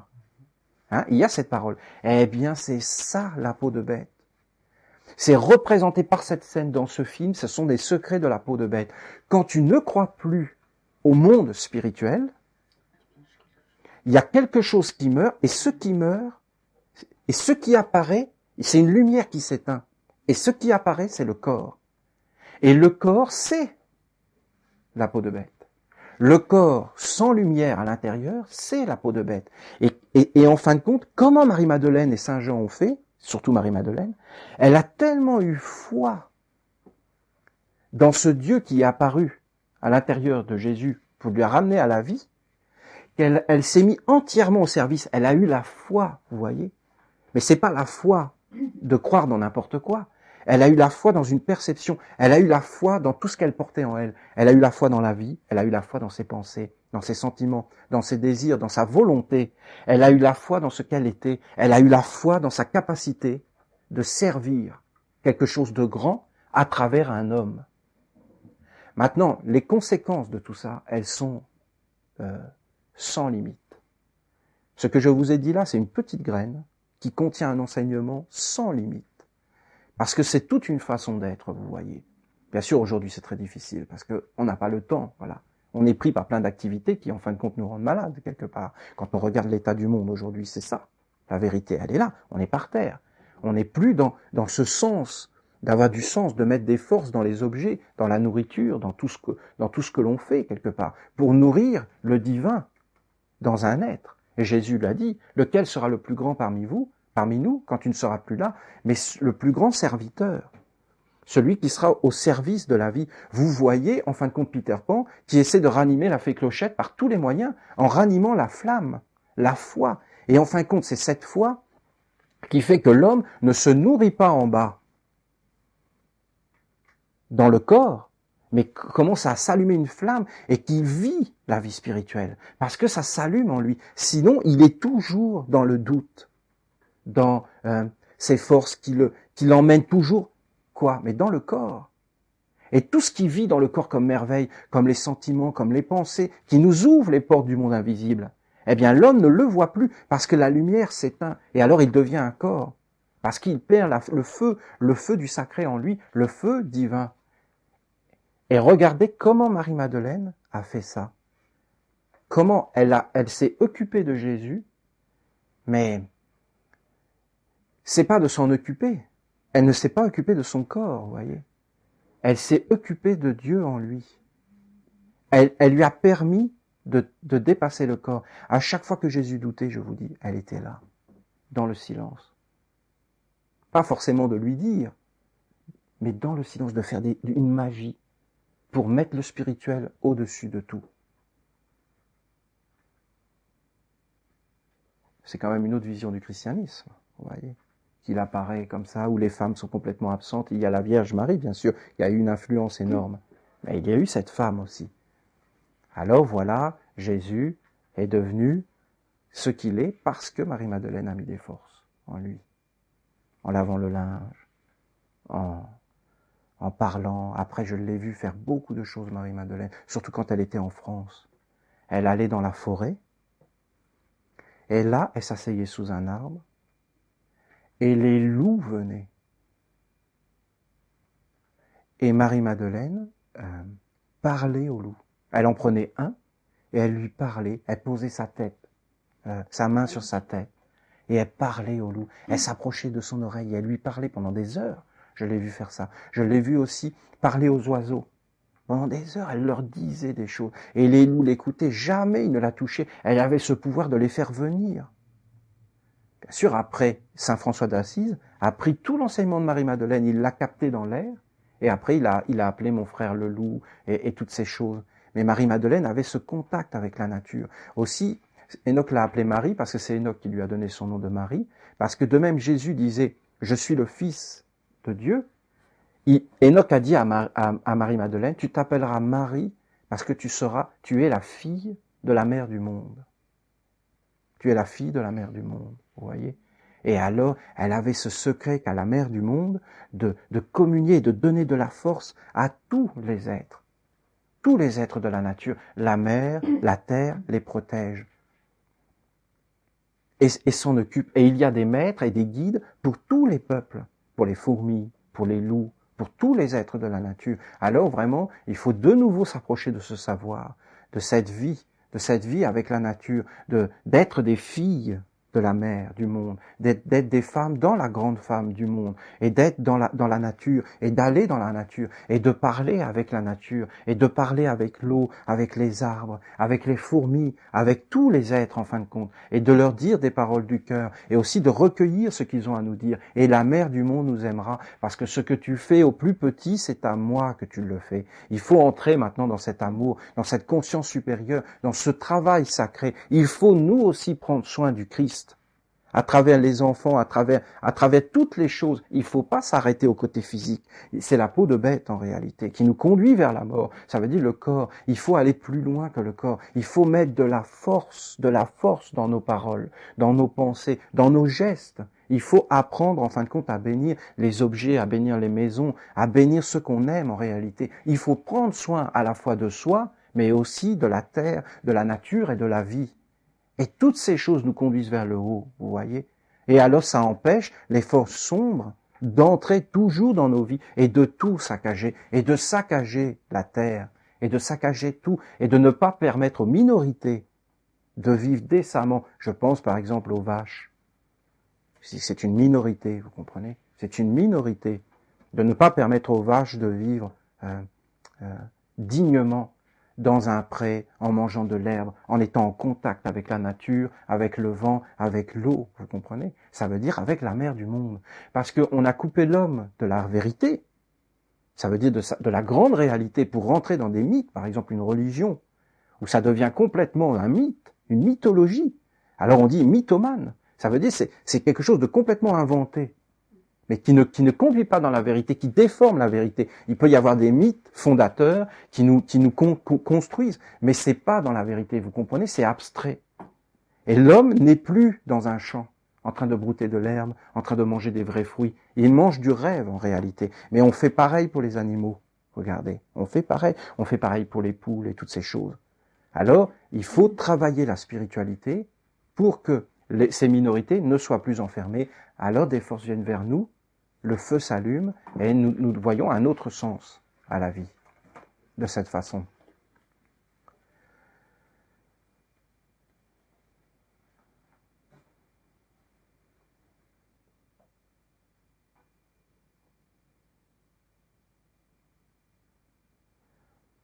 Avant, dans la Bible, on dit Adam et Ève étaient dans la lumière. Tout ce qu'ils faisaient, ils l'avaient. Et après, Dieu les a punis et les a recouverts d'une peau de bête. Et c'est le corps opaque. Et l'homme a perdu sa faculté de rêver, sa faculté de penser dans la lumière, sa faculté de vouloir dans la vérité, de vouloir tout ce qu'il voulait, il l'avait, parce qu'il était dans un monde spirituel. Là, il s'est fait enfermer dans un monde soi-disant réel. Il est réel. La peau de bête est réelle. Mais la pensée aussi est réelle. Mais ça, on l'a oublié parce que la lumière s'est éteinte, parce qu'on n'a pas eu foi dans le génie, dans la fée, si vous voulez. La fée, bien sûr, là, c'est Marie-Madeleine. Dans la féerie, dans le monde magique, dans le monde de la réalité, en réalité. Ça veut dire dans le monde des pensées et de toutes ces choses. Et alors, on a laissé la lumière s'éteindre.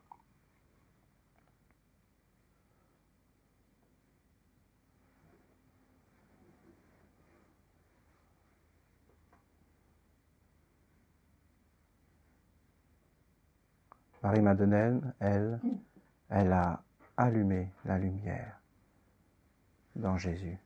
Jamais elle ne l'a jugé. Jamais elle n'a voulu être au-dessus de lui. Elle n'a jamais voulu le détruire. Elle n'a jamais voulu le posséder. Posséder le corps, ça veut dire rien en réalité. Elle s'est mise au service du divin. Vous voyez, elle s'est mise au service du divin. Je vous en ai déjà parlé de ces trois femmes. Salomé, mais c'est pas Salomé en réalité, c'est sa mère, qui tient Hérode par le nez et qui, en fin de compte, fait danser sa fille devant Hérode. Hérode perd complètement les pédales. Ça veut dire, comment faire perdre les pédales à un homme? Vous voyez? Bon, et c'est sexuel. C'est pas un problème. Le sexe n'est pas un problème. Vous voyez? C'est ce qu'on en fait. Oui. Qu'est-ce qu'elle en fait? Le pouvoir. Le pouvoir. Demande-moi tout ce que tu veux, tu l'auras. Qu'est-ce que tu veux? La tête de Saint Jean le Baptiste. La tête, ça veut dire de détruire tout ce qui est sacré dans le monde.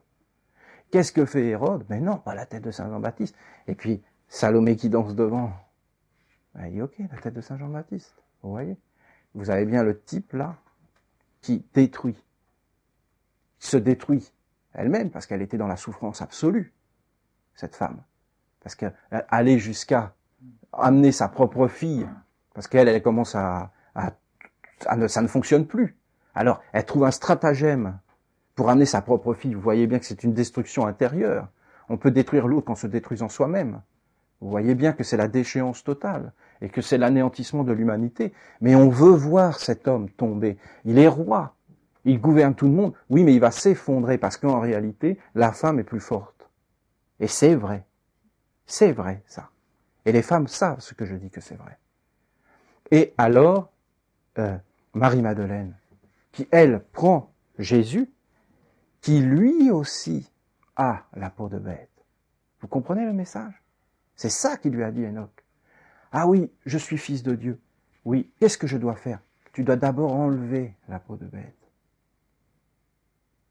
Parce que oui, tu es fils de Dieu, oui, mais tu n'arrives pas en bas à manifester. Le Verbe ne s'est pas fait chair en toi. C'est Marie-Madeleine qui t'enlèvera la peau de bête. Tu ne peux pas le faire tout seul. Personne ne fait rien tout seul dans le monde. Il faut en réalité qu'il y ait des êtres qui soient là et qui te renforcent et qui renforcent Dieu en toi comme l'a fait Clochette. Et alors, tu deviendras la lumière à cause des autres. C'est pour ça que Jésus lave les pieds de ses apôtres. Et je vais revenir, je vais vous expliquer en détail comment il a fait. Tous ces secrets-là. Pourquoi Jésus a lavé les pieds de ses apôtres? Qu'est-ce que c'est que ces initiations à l'intérieur de l'homme? De sentir qu'on ne peut pas vivre sans la nature. Et d'être un avec elle. Et c'est le vrai secret de l'humilité. Et Jésus, il avait conscience de ça, que sans ses apôtres, il n'aurait rien pu faire. Et qu'ils étaient un, vous voyez. Après, ils ont inventé des choses, que c'était un homme qui était supérieur. Non, c'était un homme qui était d'une humilité extraordinaire. Il n'a jamais voulu être supérieur à un autre homme. Tout ça, c'est faux, vous comprenez? Il était humble et c'était un homme. Ils étaient toujours en train de rire et de plaisanter.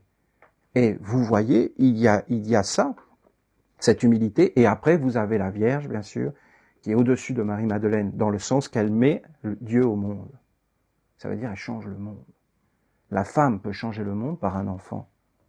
Mais c'est aussi dans les pensées, dans les sentiments. Nous pouvons créer quelque chose qui change le monde. Un livre, une parole, qui d'un seul coup fait le tour de la planète, qui amène un état de conscience. C'est un être en réalité, et ça change le monde. C'est la femme qui prend le monde dans son cœur. C'est la femme qui approche son cœur du cœur de la mère du monde. C'est la femme qui veut travailler avec la grande mère, qui est réelle, je vous dis, réelle. Il y a vraiment une femme d'une grande beauté, d'une grande pureté, qui n'est pas du tout comme on l'imagine, qui n'a pas de préférence envers les hommes. Elle aime autant les fourmis. Comprenez? Elle ne préfère pas les hommes aux fourmis, cette femme. Et alors, elle est là dans la beauté, cette femme. Vous voyez ces secrets? Ces trois femmes, secrets de Marie-Madeleine, qui sont dans la Bible. Et ce sont des secrets de la vie quotidienne. Comment on doit se mettre au service d'une grande idée, de vivre sa vie, mais aussi d'être au service d'une grande idée, mais pas simplement dans les pensées, dans les actes, réellement dans les actes. Et alors ça donne du sens.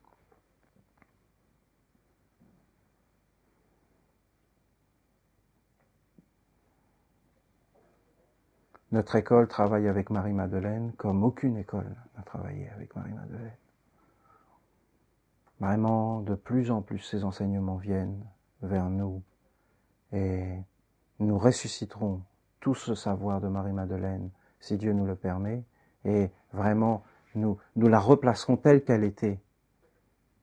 Une femme simple, électrique, pleine de vie, de concentration, concentrée, une femme dynamique, créatrice, vraiment une femme de lumière qui est le fondement du christianisme, il faut quand même le dire. C'est sur elle que Jésus s'est assis. Il s'est assis sur elle. Si elle n'avait pas été là, sur qui il se serait assis? Marie-Madeleine était assise sur la mère du monde. Jésus s'asseyait dans Marie-Madeleine. Je l'ai même vu dans une méditation, il y avait Marie-Madeleine qui méditait de cette façon-là. Elle s'asseyait, mais pas... elle s'asseyait, mais en imagination. Elle avait les jambes comme ça, ouvertes. Elle avait les bras comme ça, elle était en arrière, et elle s'asseyait comme cela, les bras posés sur le sol. Et je voyais Jésus qui entrait, le Christ, qui entrait dans son cœur. Et là, le Christ rentrait dans son cœur et Marie-Madeleine était une avec la mère du monde. Et elle laissait rentrer le Christ dans le cœur de la terre et de l'humanité. Et là, quand le Christ était là, dans le cœur de Marie-Madeleine, elle était complètement ouverte à lui. Et son cœur, c'était le temple du monde, la résonance du monde. Elle connaissait ses secrets. C'est-à-dire que tout ce qui rentre dans ton cœur, ça résonne. Et je vais finir là-dessus, vous voyez. C'est aussi un enseignement d'elle, c'était une de ses pratiques. Ce qui rayonne dans ton cœur, ça résonne dans le monde. Alors, elle laissait le Christ rentrer dans son cœur. Le Christ prenait tout ce qui était sombre dans le monde. Et au lieu de le répercuter, il le faisait descendre dans le ventre de la terre et elle le digérait. Et tout ce qui était lumineux, il le prenait, le Christ, et il le renvoyait comme ça. Et ça se propageait comme un nuage coloré, et en fin de compte, il augmentait le bien sur la terre. Mais c'est simple, mais si tous les hommes comprenaient ça, je vous assure que ça en changerait des choses. Toute cette souffrance inutile, toute cette prise de tête pour rien, pour des choses qui n'ont aucun intérêt. Ce que me disait Guillaume ce matin, il y a eu la guerre entre les Allemands et les Français, maintenant on a fait l'Europe. Alors on s'est massacré, il y a eu des millions de morts pour rien. Parce que maintenant, on est amis, on n'en parle même plus. C'était comme ça, un moment dans l'histoire du monde, et voilà des gens, voilà des gens. Mais ça sert à rien, vous comprenez? Ce sont des souffrances inutiles. Mais alors, quelle souffrance! On a pollué la terre. Mais personne ne voit ce gros délire qui est autour de nous, que les gens sont en train de tomber fous. Il y a à la fois des êtres qui sont en train de s'amuser comme des fous, à faire n'importe quoi de leur vie, et de l'autre côté, des autres qui se prennent des obus sur la tête. On vit dans une espèce de délire énorme, vous voyez, de délire énorme. On n'est plus dans la réalité de pourquoi on est sur la terre. C'est comme si on perdait son temps, vous voyez, dans les deux côtés. C'est ça la vérité. Alors elle était là, Marie-Madeleine, complètement fusionnée avec la terre, mais c'est la joie, c'est la vie intense, mais en haut. Et alors Jésus faisait rayonner les forces. Et il disait que, Marie-Madeleine disait que tout ce qui entre dans le cœur prend de la résonance. Et elle disait aussi, c'était la terre qui lui parlait, elle disait, Marie-Madeleine, et je l'ai vérifié ce qu'elle disait, que c'est vrai. Ce n'est pas elle qui parle à travers moi. C'est moi, en réalité. Je l'ai vérifié, tout ce qu'elle dit. Elle disait que dans la vie, on va te mettre des choses sur toi, des choses sombres. Une parole, un geste, quelque chose qui va te déplaire, qui va entrer en toi. Eh bien, ne le laisse pas entrer dans toi. Ne laisse pas ces choses rentrer dans ton cœur. Travaille que le positif. Et ce qui n'est pas positif, mais qu'est-ce que ça peut faire? Qu'est-ce que ça peut faire? Vous voyez? Qu'est-ce que ça peut faire? Le positif, le négatif. Qu'est-ce que ça peut faire? Le positif, ça c'est bien. Le négatif, qu'est-ce que ça peut faire? Je veux dire, le positif, le négatif, il y a un positif qui est négatif, c'est une flatterie. Qu'est-ce que ça peut faire? Ça n'a aucun intérêt. Tu ne laisses pas ces choses toucher la terre, en toi, le cœur. Tu les laisses. Tu fais comme si ça n'existait pas. C'est un travail. Et alors? Après, tu vis pour toi. Pour toi. Et quand tu vis pour toi, quand tu es dans ton rayon, tout ce que tu fais est juste. Marie-Madeleine le faisait pour elle. Et regardez ce que ça a donné. Ça a donné Jésus. C'est extraordinaire, vous trouvez pas? C'est extraordinaire. Elle l'a fait pour elle. Elle l'a fait parce qu'elle avait vu. Elle l'a fait par sa propre volonté. Éveillée, pas pour plaire à quelqu'un. Elle l'a fait parce qu'elle a vu que c'était juste. Et elle a travaillé de cette façon-là, dans son rayon. Et elle était dans la force. C'est des secrets, ce que je vous dis. Des secrets. Ne laissez plus tout le monde mettre n'importe quoi à l'intérieur de vous. Que ça ne vous touche plus, une petite parole. Il m'a dit une parole, 3 semaines dans le lit, avec le thermomètre, la grosse bouillotte sur la tête. Mais attendez, vous voyez, il faut plus laisser ces choses rentrer. Oui, mais Olivier, je l'aime et tout ça. Ou alors, oui, mais je suis lié, tout ça. Mais qu'est-ce que ça peut faire? C'est pas l'amour, ça. Il faut pas laisser rentrer ces choses en nous. Faut pas s'attacher à des choses qui vont nous faire souffrir pour rien. Vous voyez? Pour rien. C'est perdu tout ça, je vous dis. C'est comme me disait Guillaume, la guerre. Qu'est-ce que ça peut faire? Qu'est-ce qu'on a gagné de tout ça? Qu'est-ce qu'on en tire de tout ça? On continue à faire les mêmes choses. Si encore ça avait servi à quelque chose, vous voyez? Tout est magie à l'école de la vie, de la sagesse de notre maman, unie au grand esprit qui remplit le ciel, remplit ses enfants d'amour immortel. C'est le mariage du divin serpent et de la colombe, la paix éternelle. Salama, salama, salama, salama, oh salama, oh salama, salama.